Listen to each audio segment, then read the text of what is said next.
Selamat malam Ibu Diana, selaku dosen. Nama saya Amelia Christine Banjarnahor dengan NIM 20716501115. Saya akan mempresentasikan tentang ringkasan dari buku yang sudah saya ringkas. Saya akan membahas bab pertama. Bab pertama itu ada pengertian tentang pengantar ilmu hukum. Yang pertama ada pengertian dari segi pengantar.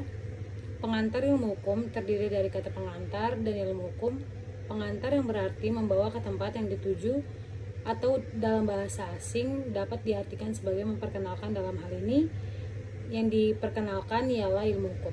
Maka PIH merupakan basic dasar yang tidak boleh ditinggalkan oleh mereka yang ingin mempelajari masalah dan juga cabang-cabang ilmu hukum. Lalu ada pengertian dari segi ilmu hukum. Pendapat beberapa pakar hukum, yang pertama ada cross. Ilmu hukum adalah segala pengetahuan yang mempelajari hukum dalam segala bentuk dan manifestasinya. Yang kedua ada curzon. Ilmu hukum adalah suatu ilmu pengetahuan yang mencakup dan membicarakan segala hal yang menyatakan bahwa ilmu pengetahuan hukum adalah suatu ilmu yang berusaha menjelaskan tentang keadaan, inti, dan maksud tujuan dari bagian-bagian penting dari hukum, serta pertalian antara berbagai bagian tersebut dengan ilmu pengetahuan hukum. Lalu dapat disimpulkan bahwa ilmu hukum adalah suatu pengetahuan yang objeknya adalah hukum dan yang khusus mengajarkan perihal hukum dalam segala bentuk dan manifestasinya. Ilmu hukum berbagai ilmu kaidah, ilmu hukum sebagai ilmu pengetahuan, dan ilmu hukum sebagai ilmu kenyataan. Lalu ada cabang-cabang ilmu yang termasuk ilmu hukum. Yang pertama itu ada pandangan penulis mengenai bagian-bagian ilmu hukum sebagai berikut. Ada dari J. Van Apeldoorn, sosiologi hukum, sejarah hukum, perbandingan hukum. Kalau dari W.I.G. Lamire itu ada ilmu hukum positif, sosiologi hukum, perbandingan hukum, sejarah hukum. Lalu kalau dari J.B.H. Belefroid itu ada dogmatik hukum, sejarah hukum, perbandingan hukum, politik hukum, ajaran hukum umum. Lalu selanjutnya ada pendapat para pakar hukum. Dari Dr. Suejono Dirjosiworo SH, PIH itu terpakali oleh dunia studi dinamakan ensiklopedi hukum, yang merupakan pengantar untuk ilmu hukum. Ilmu pengetahuan ini berusaha menjelaskan tentang keadaan, inti, maksud, dan tujuan dari bagian-bagian tersebut dengan ilmu pengetahuan. Lalu masuk ke bab kedua, yaitu sejarah singkat pengantar ilmu hukum. Pengantar ilmu hukum berasal dari terjemahan bahasa Belanda Inleiding tot the Rechtswetenschap. Istilah ini dipakai pada tahun 1920 di Indonesia. Istilah tersebut telah dikenal sejak 1924 dengan didirikannya Rechtshogeschool, Sekolah Tinggi Hukum di Batavia. Istilah pengantar hukum dipergunakan untuk pertama kalinya di Universitas Gadjah Mada yang terdiri pada tanggal 3 Maret 1946, tetapi pada tahun 1942 istilah tersebut disampaikan sampai sekarang dijadikan mata kuliah dasar dan di setiap perguruan tinggi di seluruh Indonesia. Lalu selanjutnya ada bab 3 tentang peran dan fungsi pengantar ilmu hukum. Peran dan fungsi PIH. Yang pertama memberikan introduksi atau memperkenalkan segala masalah yang berhubungan dengan hukum. Lalu kedua ada berusaha untuk menjelaskan tentang keadaan, inti, maksud, dan tujuan bagian-bagian penting daripada hukum. Yang ketiga ada memperkenalkan ilmu hukum. Lalu keempat, tanpa memahami PIH serta tuntas tidak akan dapat diperoleh pengertian yang baik tentang berbagai cabang ilmu hukum. Lalu yang kelima mengkualifikasikan mata pelajaran, pendahuluan, pembukaan ke arah ilmu hukum, pengetahuan hukum pada tingkat persiapan. Lalu selanjutnya ada bab 4 tentang kedudukan PIH. di antara ilmu sosial lainnya. Yang pertama ditinjau dari segi ilmu hukum sosial. Dari segi ilmu sosial, PIH adalah suatu mata pelajaran yang merupakan pengantar ke arah ilmu hukum. Ilmu hukum ini termasuk ilmu sosial yang objeknya penyelidikan adalah tingkat laku manusia dan masyarakat dalam berbagai bentuknya yang dipelajari oleh ilmu hukum, juga masalah manusia. Maka dari itu, kedudukan PIH sejajar dengan ilmu sosial lainnya. Lalu yang B ditinjau dari segi disiplin hukum. Yang pertama ada filasat hukum, ilmu yang mempelajari pernyataan-pernyataan mendasar dari hukum. Lalu kedua ada politik hukum, disiplin hukum yang menghususkan diri pada usaha memerankan hukum. Lalu selanjutnya ada bab 5 tentang metode pendekatan dalam mempelajari pengantar ilmu hukum. PIH mempelajari hukum dari segi ilmiah secara sentral dan universal. Universal karena pandangannya kepada hukum yang berlaku kapan saja dan di mana saja. Lalu melalui segi lain, pembelajaran mengenai PIH berjalan sertak dan kurang menarik karena yang dibicarakan adalah ilmu hukum secara global dan jarang ditemui dalam praktik, sehingga bagi dosen pengantar ilmu hukum diperlukan persyaratan khusus. Lalu selanjutnya ada bab 6 tentang persyaratan sebagai dosen pengantar ilmu hukum. Yang diperlukan pendekatan secara khusus, maka bagi seorang dosen PIH harus menguasai bahan-bahan yang menjadi pembahasan mata pelajaran PIH maupun pengetahuan lain yang mendukung PIH. Yang pertama, dia harus memenuhi syarat-syarat pedagogis. Kedua, mempunyai kemampuan untuk menarik serta membangkitkan semangat mahasiswa. Lalu yang ketiga, memberi petunjuk pada mahasiswa agar para mahasiswa untuk selanjutnya dapat belajar menurut caranya sendiri. Itu jangan sampai melupakan pelajaran-pelajaran hukum. Lalu selanjutnya, untuk memperluas pandangan mahasiswa, diperkenalkan pula disiplin hukum selain ilmu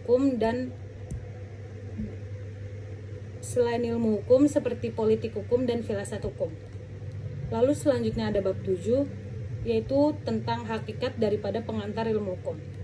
Dari uraian di muka dengan singkat dapat dikatakan bahwa PIH suatu pelajaran yang menjadikan mengantar dan petunjuk jalan bagi orang yang ingin belajar ilmu hukum. Mereka tidak akan memahami dengan baik mengenai cabang-cabang ilmu tanpa menguasai mata pelajaran PIH terlebih dahulu. Lalu yang kedua, sebagai pembelajaran mata pelajaran PIH, memberikan dan menanamkan pengertian dasar mengenai arti permasalahan dan masalah-masalah di bidang hukum. Lalu yang ketiga, PIH memberikan gambaran dan dasar yang jelas mengenai sendi-sendi utama hukum itu sendiri. PIH mempunyai cara pendekatan yang khusus, memberikan pandangan tentang hukum secara umum. Lalu yang keempat, karena PIH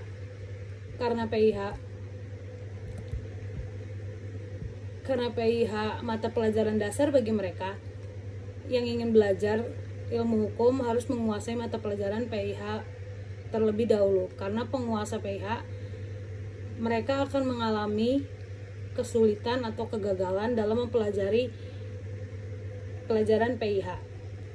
Lalu selanjutnya ada bab 8 tentang ruang lingkup pembahasan oleh pengantar ilmu hukum. Daripada judul pengantar ilmu hukum terlihat bahwa menja afek PLH adalah ilmu hukum. Apakah ilmu hukum itu ruang lingkup batasan? Materi yang dibahas oleh PIH dapat dibagi dalam hukum sebagai objek ilmu hukum, objek ilmu yang memandang hukum dalam bentuk segala manifestasinya. Di sini harus tertuang pernyataan-pernyataan yang bersangkut pautan dengan hukum, misalnya apakah hukum itu, apakah tujuan hukum itu, bagaimana hukum itu terbentuk, apakah sumber-sumbernya, lalu bagaimana sistem dan klarifikasinya. Ilmu hukum sebagai norma hukum. Yang pertama ada hukum sebagai kaidah hukum, lalu yang kedua ada kaidah hukum dan kaidah lainnya. Ilmu hukum sebagai ilmu pengetahuan, yang pertama dia ada subjek hukum, lalu objek hukum, peristiwa hukum, perbuatan hukum, hubungan hukum, akibat hukum, dan masyarakat hukum. Lalu selanjutnya ilmu hukum sebagai ilmu kenyataan.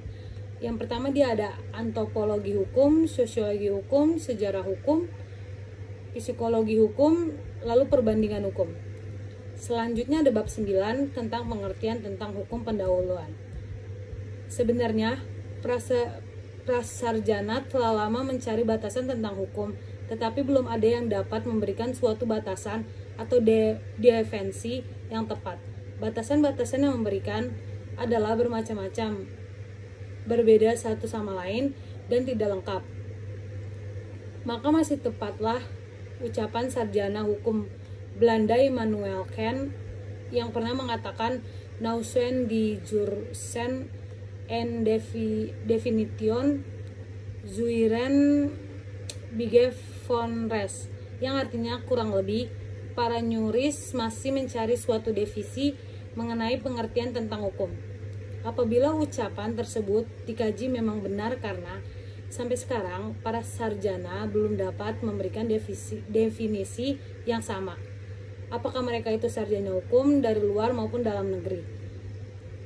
Dalam ilmu hukum adalah gejala sosial yang selalu berubah-ubah mengenai perkembangan yang ada di dalam masyarakat yang terbaca oleh zamannya. Lalu hukum merupakan pengatur dan petunjuk dalam kehidupan bermasyarakat. Lalu selanjutnya hukum selalu terbangun oleh kebiasaan atau adat, kesusilaan, kebudayaan, keagamaan, dan lain-lain.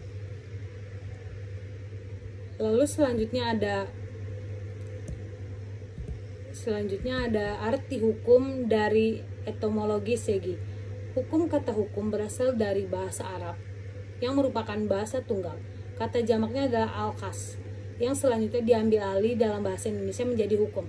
Di dalam pengertian hukum yang terkandung pengertian bertali erat dengan pengertian yang dapat melakukan paksaan. Kata lex berasal dari bahasa Latin yang berasal dari lecere, artinya mengatur kumpulan orang-orang untuk diberi perintah. Jadi di sini yang tersandung pula adanya hukum adalah wibah atau otoritas, sehingga kata lex yang berbagai hukum sangat erat dengan perintah dan wibawa. Lalu selanjutnya ada definisi hukum oleh berbagai pakar. Dari definisi ini terdapat menyatakan sebagai berikut: keseluruhan pengaturan hidup berarti bahwa hukum itu tidak hanya terdiri dari suatu atau beberapa peraturan hidup atau norma saja, mengandung dari banyak peraturan hidup yang merupakan suatu sistem. Karena merupakan peraturan hidup, maka melaksanakan atau menaati norma harusnya bagi semua masyarakat tanpa kecuali. Perlu dilindunginya kepentingan manusia disebabkan oleh kepentingan kerap kali diancam atau dilanggar oleh pihak, sehingga hukum perlu mengamankan dan bila perlu dengan paksaan dari negara, di samping penangkapan dan pemasukan dalam penjara. Lalu selanjutnya ada hukum sebagai kepastian penguasaan. Selanjutnya ada hukum dalam arti petugas. Di sini yang asas hukum adalah para petugas penegak hukum. Mereka terutama orang awam. Dalam istilah apledron, man in the street, melihat para petugas polisi, jaksa, hakim sebagai ilmu hukum, karena dalam kenyataan para petugas penegak hukum tersebut yang memang menghukum orang yang menangani. Di sini hukum terlihat sebagai polisi yang berpatroli, jasa yang berseragam, dan hakim dengan toganya yang mengadili perkara. Lalu ada hukum dalam ARTH, sikap tindak. Sejak lahir sampai meninggal, manusia hidup dalam pengalamannya di antara manusia yang lain. Dalam kehidupan bermasyarakat di manusia yang membutuhkan satu dengan yang lain, kebutuhan dapat sama lain, bahkan kadang-kadang berlawanan, bertentangan dengan kepentingan. Dalam arti kaidah, sebagai kaidah, norma atau hukum itu dapat dirumuskan sebagai berikut. petunjuk-petunjuk yang menentukan sikap anggota masyarakat yang satu terhadap anggota masyarakat yang lain. Petunjuk ini wajib dan harus ditaati, dan agar dapat ditaati maka hukum norma sebagai pedoman. Lalu ada hukum arti disiplin. Suatu disiplin adalah informasi mengenai penyakit atau gejala-gejala yang muncul. Dalam hal itu, hukum yang diartikan adalah dalam arti disiplin melihat hukum sebagai bukti yang ada di tengah-tengah masyarakat. Disiplin hukum termasuk ilmu hukum, politik hukum, dan filsafat hukum. Lalu selanjutnya ada hukum dalam arti ilmu hukum. Hukum dalam arti sebagai ilmu hukum berarti ilmu tentang kaidah atau norma, Schweinfurt atau Sollenweishaft, yaitu ilmu yang menalah hukum sebagai kaidah atau sistem kaidah-kaidah dengan dogmatik hukum dan sistematika hukum. Lalu selanjutnya bab 10 tentang hukum terdapat di mana saja. Hukum terdapat di mana-mana. Yang pertama, hukum terdapat di seluruh dunia. Asal ada masyarakat manusia, hukum itu ada di mana-mana, pada setiap waktu dan bagi setiap bangsa. Lalu yang kedua, Apeldoorn pernah menulis Rise in over the Gale Overall we're in same living Van Mensen is, artinya hukum terdapat seluruh di dunia, di mana asal ada kehidupan masyarakat. Anggapan-anggapan tersebut adalah anggapan modern. Anggapan modern menolak anggapan kuno, dan anggapan kuno mengatakan bahwa hukum yang terdapat di dalam masyarakat yang beradab. Jadi pendapat bahwa di dalam masyarakat yang belum atau tidak beradab atau masyarakat primitif tidak terdapat hukum tidak dapat dibenarkan. Sun Tzu menyebut bahwa Imasev dalam bukunya Pengantar Ilmu Hukum Sosiologi halaman 27. Masih terdapat bahwa terdapatnya hukum hanya dalam masyarakat bangsa yang sudah maju. Lalu yang 4, menyelidiki para ilmu hukum, pengetahuan sosiologi hukum, dan antropologi budaya modern, menghasilkan bukti-bukti di mana masyarakat di sana terdapat hukum. Lalu yang kelima, pun anggapan kuno tersebut tidak dapat dibenarkan karena peraturan atau kebiasaan kehidupan sehari-hari yang oleh masyarakat yang sangat primitif. Dijumpai pula peraturan yang diperlukan dihormati, diindahkan, bahkan dipertahankan berlakunya. Lalu yang ketujuh, peraturan atau kebiasaan tersebut merupakan bentuk-bentuk permulaan peraturan hukum. Lalu ketujuh, antropologi budaya menginsafkan kita bahwa hukum itu adalah suatu kaidah biasa seperti kesusilaan, moral, dan agama. Hanya perbedaannya, kaidah-kaidah lainnya bahwa norma hukum menjadi norma yang terutama dipertahankan oleh suatu pemerintah negara. Lalu selanjutnya ada bab 11 tentang peran dan fungsi hukum. Peranan hukum dalam masyarakat.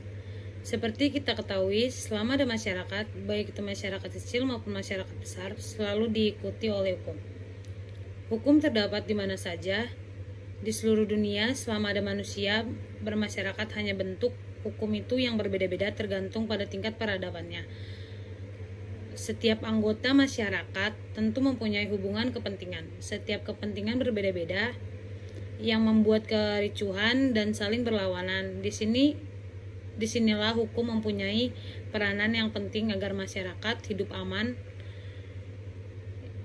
aman dan tentram, damai, adil, dan makmur.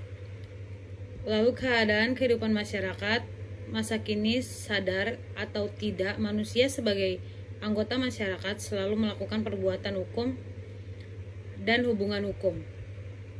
Lalu semua hubungan dan pergaulan sehari-hari pasti berhubungan dengan hukum, atau hukum mempunyai peran yang penting atas manusia bermasyarakat. Contohnya dengan berkeluarga, dengan bersikap hormat dan segan kepada bapak dan ibunya tanpa sadar melaksanakan melaksanakan pasal 29 UU Hukum Perdata. Dalam pekerjaan, orang bekerja dalam suatu instansi dan menandatangani perjanjian kerja adalah sesuai dengan peraturan yang berlaku KUH Perdata B7A pasal 1601 A sampai 1601.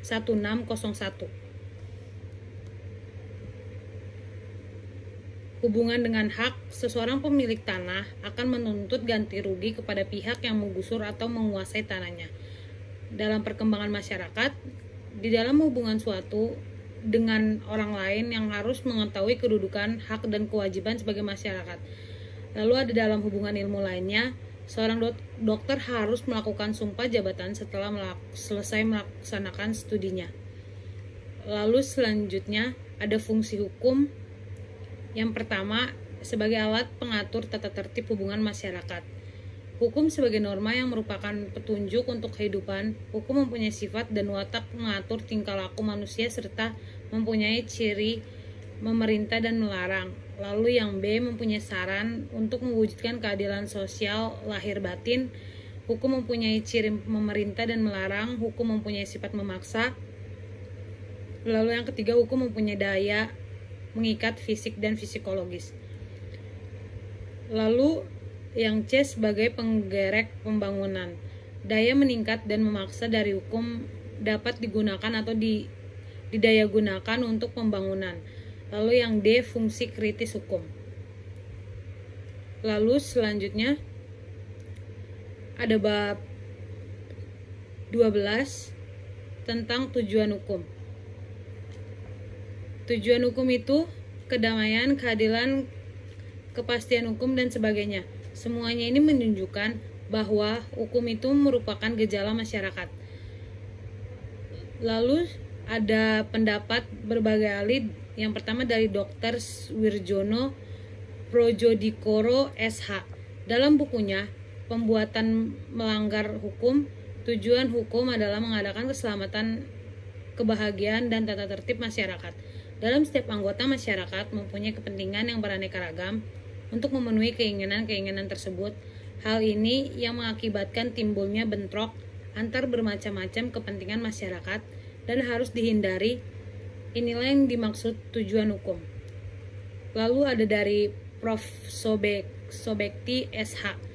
Dalam buku Dasar-Dasar Hukum dan Pengadilan mengumumkan bahwa hukum itu mengabdi pada tujuan negara yang intinya ialah mendatangkan kemakmuran dan kebahagiaan rakyatnya.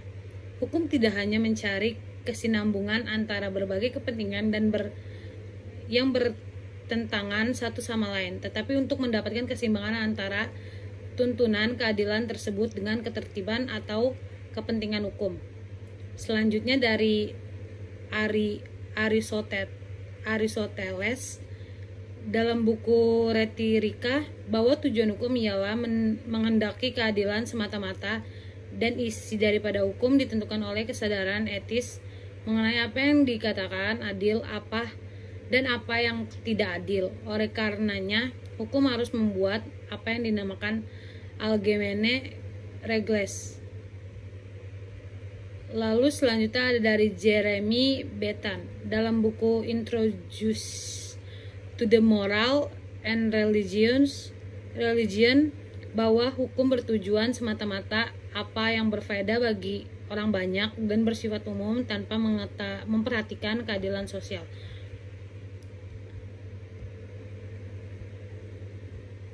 Lalu ada selanjutnya itu tentang hukum ditaati orang. Ketaatan pada hukum yang pertama, menurut Utrecht, pengantar dalam hukum Indonesia, orang menaati hukum karena bermacam-macam sebab. Salah satunya karena adanya paksaan atau sanksi sosial. Orang serasa malu atau khawatir dituduh sebagai orang yang asosial apabila melanggar suatu kaidah sosial hukum. Ilmu hukum timbul dua pengertian yang penting sekali, ialah kekuasaan adalah pengertian politik dan kekuatan adalah paksaan dari suatu badan yang lebih tinggi kepada seseorang. Jadi jelas bahwa pengertian kekuatan dan kenyataan ditentukan oleh perasaan hukum dari orang yang bersangkutan. Artinya, suatu peraturan baru dinamakan suatu peraturan hukum apabila peraturan itu diterima bahwa karena perasaan yang adil tidak hanya sesuatu hal yang perlu diberikan sanksi atau pemerintah. Lalu yang kedua, hukum ditaati orang karena hukum itu bersifat memaksa. Hal ini dapat ditinjau dari batasan-batasan yang ditemukan oleh berbagai sarjana hukum seperti Prof. Der Van Kan. Hukum adalah keseluruhan peraturan hidup yang bersifat memaksa untuk melindungi kepentingan manusia di dalam masyarakat. Lalu ada dari Prof. Der Pebrot. Hukum ialah keseluruhan peraturan bagi kelakuan dan perbuatan manusia di dalam masyarakat yang bertujuan mendapatkan tata atau damai keadilan. Paksaan-paksaan tersebut di dalam hukum berupa sanksi hukum. Berikut contoh yang ditemukan oleh Marhanis. Seseorang tidak akan membunuh karena dalam kitab undang-undang hukum pidana, siapa yang membunuh diancam dengan hukuman mati atau penjara. Seseorang nasabah atau penerima kredit akan membayar pinjaman pokok dan bunga pada waktunya karena bank dapat menguasai dan menyita pinjaman serta menuntut ganti rugi. Lalu ada beberapa teori dan aliran yang menyebabkan mengapa hukum ditaati orang. Yang pertama dia ada masbah hukum alam atau hukum kodrat. Masbah hukum alam adalah suatu aliran yang menelaah hukum dengan tindakan tolak dari keadilan yang mutlak.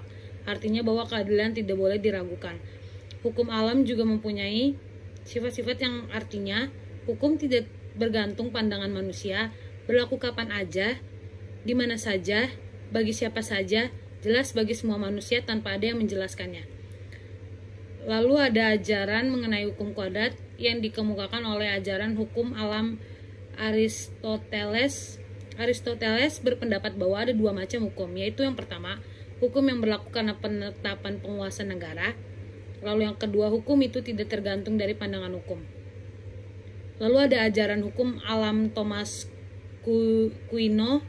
Thomas Quino berpandangan bahwa hukum alam itu ada, yaitu hukum abdi yang merupakan rasio ketuhanan Len Akterna yang menguasai seluruh dunia sebagai dasar atau landasan bagi timbulnya UU.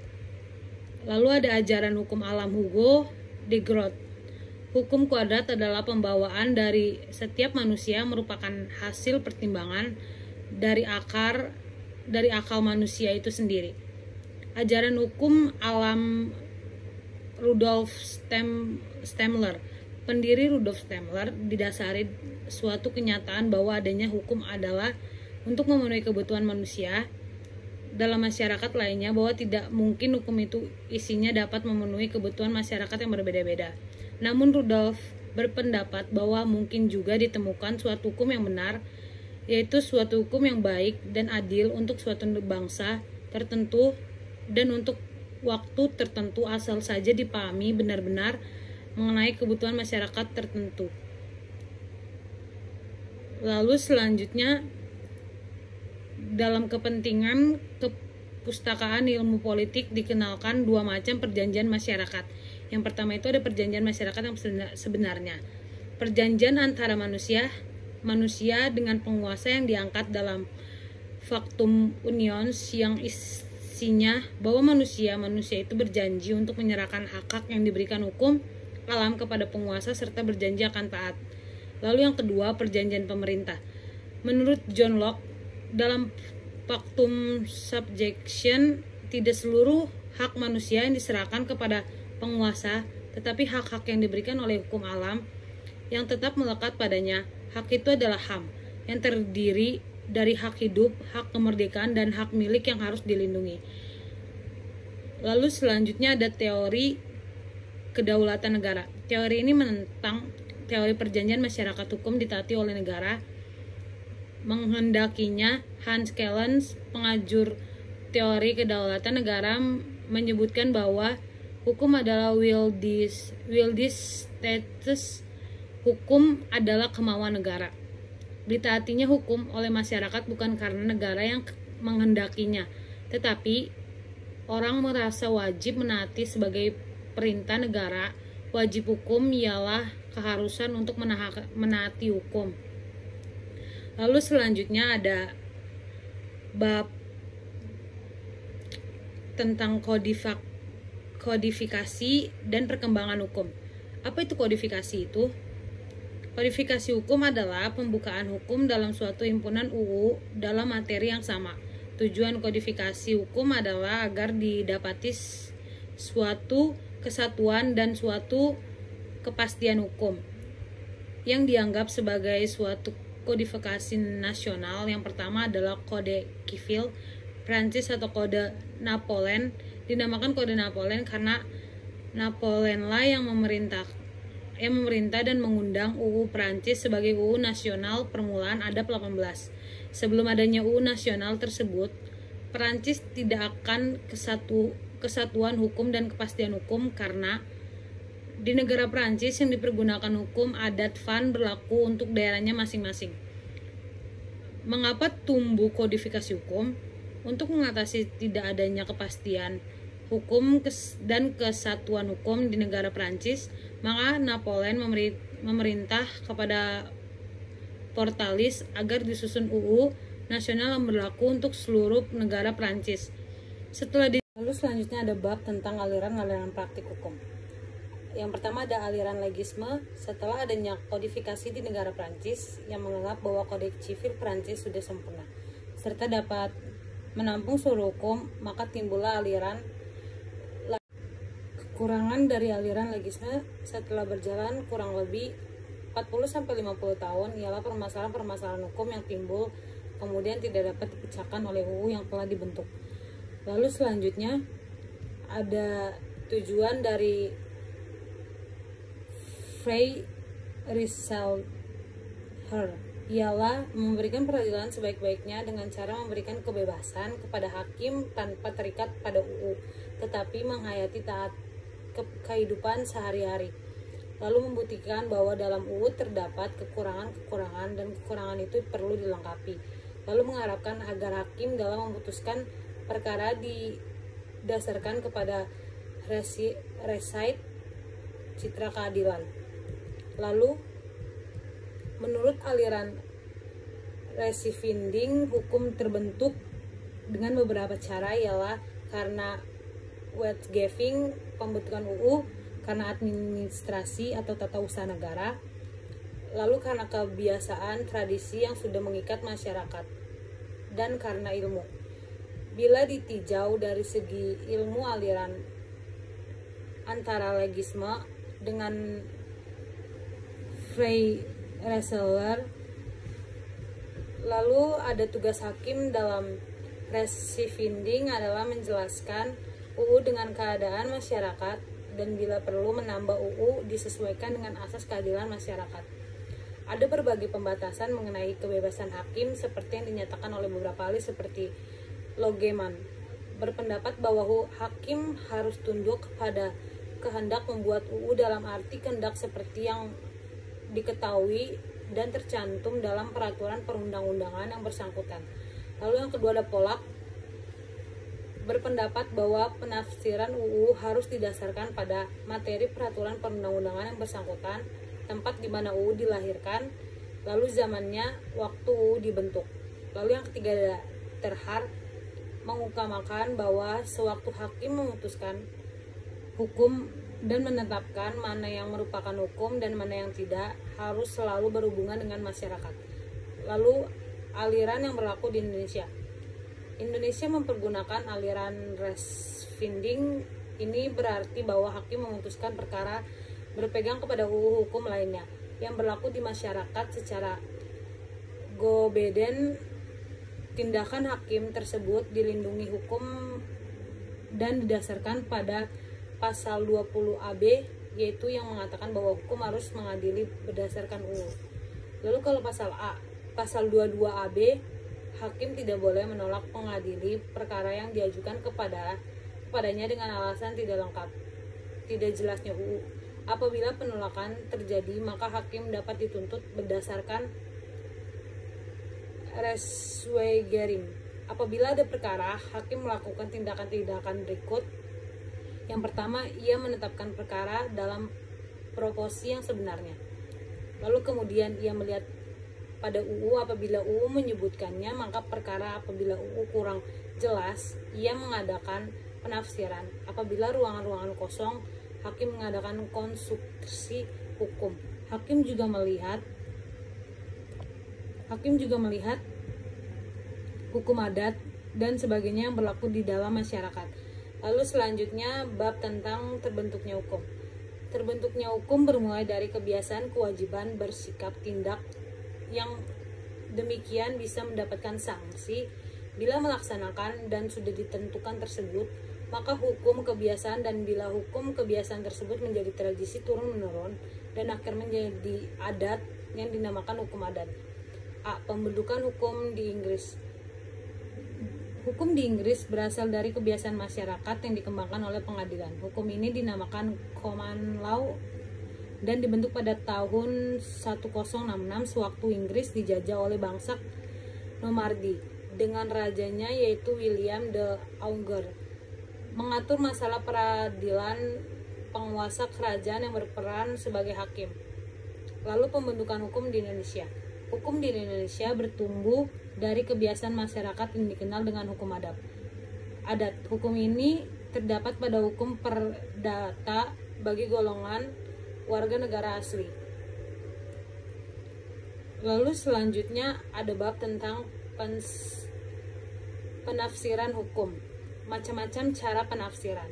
Yang pertama, cara penafsiran dalam pengertian subjektif atau objektif. Dalam pengertian subjektif, apabila ditafsirkan seperti yang dikehendaki oleh pembuat undang-undang. Dalam pengertian objektif, apabila penafsiran lepas daripada pendapat pembuat undang-undang yang sesuai dengan adat bahasa sehari-hari. Lalu yang B, dalam pengertian sempit dan luas. Dalam pengertian sempit, yakni apabila dalil yang ditafsirkan diberi pengertian yang sangat dibatasi, misalnya mata uang pada pasal 1756 KUH Perdata. Pengertiannya hanya uang logam saja dan barang diartikan benda yang dapat dilihat dan diraba saja. Buku-buku dan lain-lain dari hasil karya para ahli, hakim tidak terikat karena penafsiran ini hanya mempunyai nilai teoretis. Hakim penafsiran yang bersumber dari hakim hanya mengikat pihak yang bersangkutan dan berlaku bagi kasus-kasus tertentu. Lalu yang B, ada metode penafsiran. Macam-macam metode penafsiran sejarah yang meliputi penafsiran sejarah hukum dan penalaran sejarah, pembatasan undang-undang, cara menetapkan metode-metode penafsiran. Perundang-undang tidak menetapkan suatu sistem yang harus dijadikan pedoman bagi hukum dalam menafsirkan undang-undang. Oleh karenanya, hakim bebas dalam melakukan penafsiran. Selanjutnya yaitu ada bab tentang pengisian kekosongan hukum.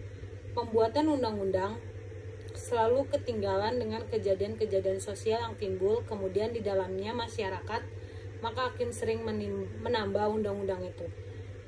Jika hakim menambah peraturan perundang-undangan, berarti bahwa hakim mengisi kekosongan dalam sistem hukum.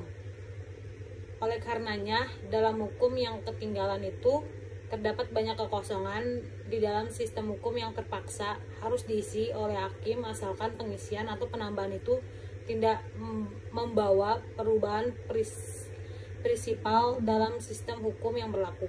Bahwa hukum merupakan sistem terbuka tersebut terdapat dimengerti karena hukum sifatnya pengertian pasal 1546 KUH Perdata itu. Kalau dua orang melakukan perjanjian jual beli yang diatur dalam pasal 1451 sampai pasal 1540 KUH Perdata dapat dipergunakan dalam perjanjian itu. Lalu selanjutnya ada bab tentang sumber-sumber hukum. Arti tentang sumber-sumber hukum. Sumber-sumber hukum adalah segala sesuatu yang menimbulkan aturan-aturan yang meningkatkan dan memaksa sehingga apabila aturan-aturan itu dilanggar akan menimbulkan sanksi yang tegas dan nyata bagi pelanggarannya. Sebagai asas hukum sebagai sesuatu yang merupakan permulaan hukum, misalnya kehendak Tuhan, akal manusia, jiwa bangsa, dan sebagainya. Lalu ada pendapat berbagai perkara hukum mengenai macam-macam sumber hukum. Sudikno. menyebutkan 1986 ayat 61, Algarah membagi hukum dalam sumber hukum dan sumber hukum formil. Sumber hukum materi ialah tempat dari mana materi hukum, materi sumber hukum. Materi ini merupakan faktor yang membantu pembentukan hukum, misalnya hubungan sosial. Sumber hukum formalin merupakan tempat atau sumber dasar suatu peraturan memperoleh kekuatan hukum. Yang pertama ada Algarah, kedua Van Apeldoorn, lalu ada sumber hukum dari arti filosofi, lalu ada sumber hukum dalam arti formil. Lalu selanjutnya ada bab tentang penggolongan dan klarifikasi hukum.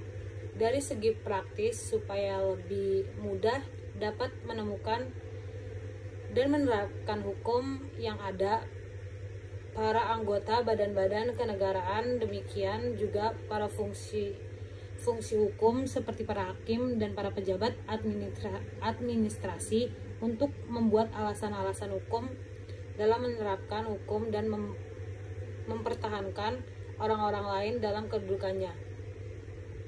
Hukum-hukum tak tertulis meliputi hukum kebiasaan sebagian berikut: hukum adat dan hukum ilmu revolusi.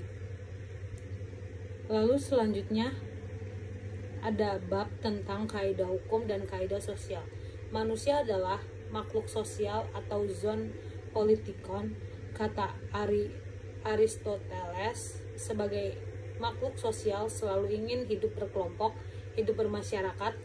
Dalam kehidupan bermasyarakat tersebut, manusia mempunyai tujuan dan memenuhi kebutuhan. Untuk itu diperlakukan hubungan atau kontak antara anggota masyarakat dalam rangka mencapai tujuannya dan melindungi kepentingannya. Sebagai pribadi, manusia pada dasarnya dapat berbuat menurut kehendaknya secara bebas. Akan tetapi dalam kehidupan bermasyarakat, kebebasan tersebut dibatasi oleh ketentuan-ketentuan yang mengatur tingkah laku dan sikap tindak mereka. Apabila tidak ada ketentuan-ketentuan tersebut, akan terjadi setidaknya keseimbangan dalam masyarakat dan pertentangan satu sama lain. Dengan pembawa sikap pribadi, manusia biasanya agar kepentingannya dipenuhi lebih dahulu, tanpa mengikat kepentingan orang lain. Kepentingan itu kadang-kadang sama, tetapi tidak juga jarang terjadi kepentingan yang saling bertentangan. Apabila keadaan yang demikian itu tidak diatur atau tidak dibatasi, maka yang lemah akan tertindas atau setidak-tidaknya timbul pertentangan. Aturan yang dimaksud tersebut kaidah sosial. Kata kaidah itu sendiri berasal dari bahasa Arab dan norma berasal dari bahasa Latin yang berarti ukuran. Kaidah sosial. Yang pertama ada kaidah susila. Tidak mengindahkan norma susila berarti asusila. Norma susila dapat dikatakan peraturan-peraturan hidup yang berasal dari hati nurani manusia, yang menentukan perbuatan mana yang baik dan mana yang buruk berdasarkan bisikan suara hatinya. Pelanggaran atas norma asusila ialah pelanggaran perasaannya sendiri. Akibat atau sanksi hukum adalah penyesalan. Van Apeldoorn mengadakan perbedaan antara susila dengan norma. Menurut Surjo Wikyodipuro, perbedaan tersebut hanya perbedaan gerudal saja karena kesusilaan bersumber pada moral. Manusia adalah makhluk bermoral, yang berperasaan ialah perasaan susila. Lalu kedua ada kaidah kesopanan. Kesopanan dinamakan norma sopan santun, tata krama atau adat istiadat. Pelanggaran atas norma kesopanan menimbulkan celaan dari sesama. Celaan ini dapat berwujud kata-kata, tetapi akan lebih dirasakan apabila celaan itu berupa sikap kebencian atau pandangan rendah dari orang-orang sekelilingnya, sampai si pelaku dijauhi dalam pergaulan. Bahkan lebih hebat lagi, dalam kehidupan bermasyarakat, sikap tersebut ditimbulkan rasa malu, rasa hina, kehilangan sesuatu, dikucilkan sehingga merasakan penderitaan yang batin dapat dikatakan merupakan sanksi hukuman. Contoh-contoh kaidah kesopanan misalnya, yang pertama itu ada orang muda wajib menghormati orang yang lebih tua, lalu meminta izin terlebih dahulu bila mau masuk rumah orang lain. Lalu selanjutnya mempersilakan duduk seorang wanita hamil yang berada di dalam kendaraan umum yang penuh penumpang. Lalu mengenakan pakaian yang pantas bila menghadiri pesta. Lalu ada menggunakan barang yang lain harus minta izin terlebih dahulu dari pemiliknya. Dan yang terakhir, jangan meludah di hadapan orang lain. Selanjutnya, perasaan kesopanan dapat menjelma menjadi perasaan kebiasaan. Kebiasaan yang demikian itu pula adat. Yang ketiga ada kaidah agama atau kaidah kepercayaan. Norma agama berpangkal pada kepercayaan pada Tuhan Yang Maha Esa. Norma agama dianggap sebagai ketentuan dengan Tuhan. Ia mengatur kewajiban-kewajiban manusia kepada Tuhan dan kepada manusia itu sendiri. Pelanggaran berarti menentang perintah Tuhan, akibatnya atau sanksinya dapat dari Tuhan di akhirat. Lalu yang keempat ada kaidah hukum. Ketiga kaidah sosial, kesopanan, kesusilaan, dan agama belum cukup menjamin tata tertib di dalam masyarakat, pergaulan hidup bermasyarakat karena tidak adanya ancaman yang cukup dirasakan sebagai paksaan dari luar. Sikap yang menampak pada norma hukum adalah yang pertama, adanya paksaan dari luar dari penguasa yang bertugas mempertahankan dan membina tata tertib masyarakat dengan peraturan alat-alatnya.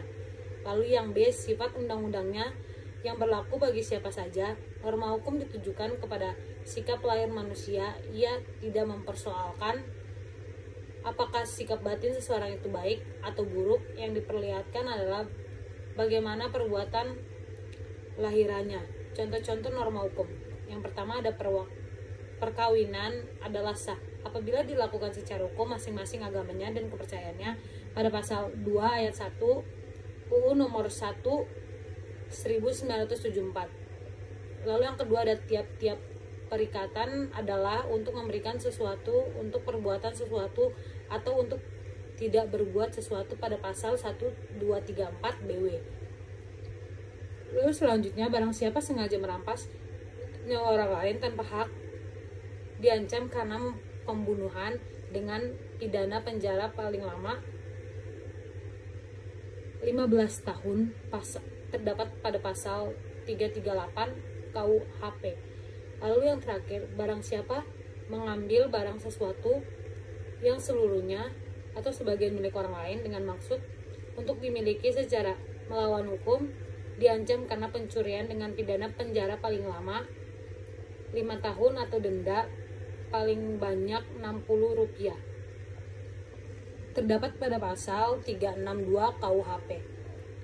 Lalu selanjutnya ada penggolongan kaidah. Tata kaidah adalah aspek pribadi yang termasuk kelompok ini adalah kaidah agama atau kepercayaan dan kaidah kesusilaan. Lalu tata kaidah adalah aspek kehidupan antar pribadi yang termasuk di dalamnya adalah kaidah kesopanan dan kaidah hukum.